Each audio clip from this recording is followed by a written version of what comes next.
Well, helping provide some insight into the increased security measures, some of which Nathan was talking about, is Jack Midgley. He's principal of the consulting firm Midgley and Company.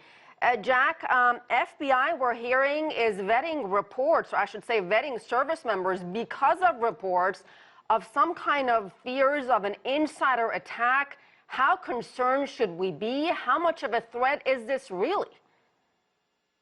Well, Asieh, it's important to know that the vetting process that's being done is completely routine.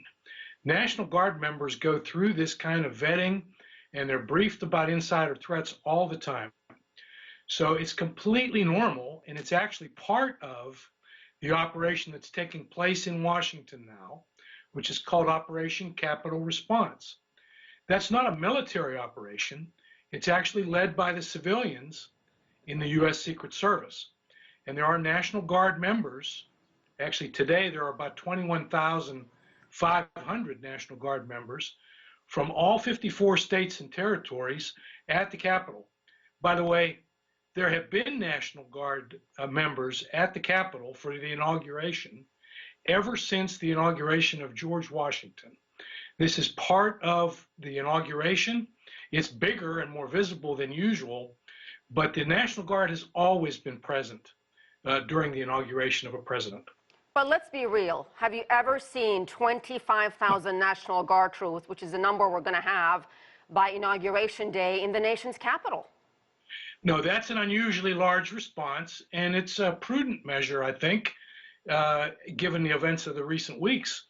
At the same time, we can say that these are not soldiers from the regular army. These are National Guard soldiers. They're part-time soldiers. Mm-hmm. They come here from all over the country. And in a way, it's the most American kind of military presence that there could be. No one wants 21,500 uniformed soldiers, no matter where they're from, at the inauguration. But at this point, it's probably a prudent and reasonable step to take. A lot of focus around the Capitol, government buildings, the White House. How concerned are you that these National Guard units, God forbid it came to it, they could prevent an attack on a potential soft target? Well, there are targets, I guess, all over the district, all over the country. State capitals, power plants, who knows? People who are determined to cause violence can always cause violence.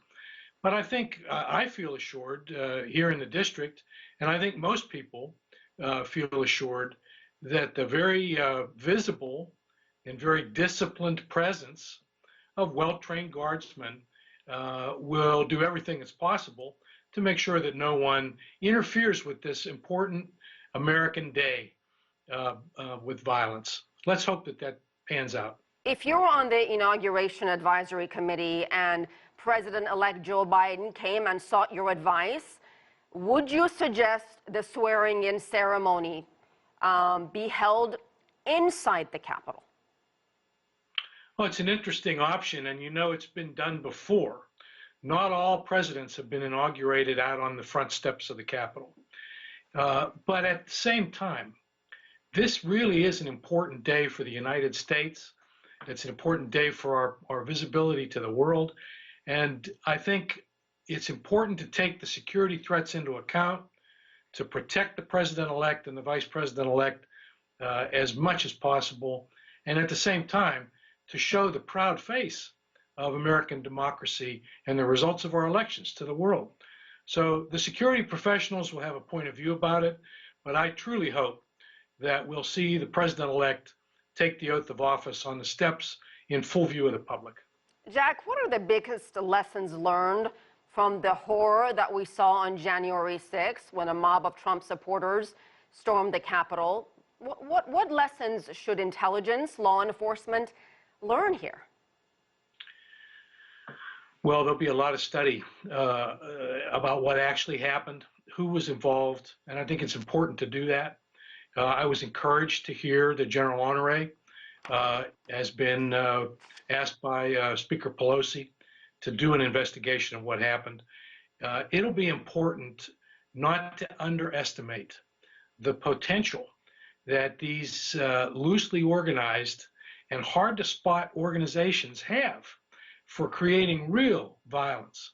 And it's also important to recognize that just because we have First Amendment rights of free speech doesn't mean that leaders can say anything they want. People act based on what they hear their leaders say. And when they hear hateful speech coming from the top, we should not be surprised that it incites violence. We need our leaders to speak in prudent and moderate ways, and at the same time to watch for the kind of extremism that led to that terrible day at the Capitol. Indeed, words matter. Jack Midgley, thank you very much.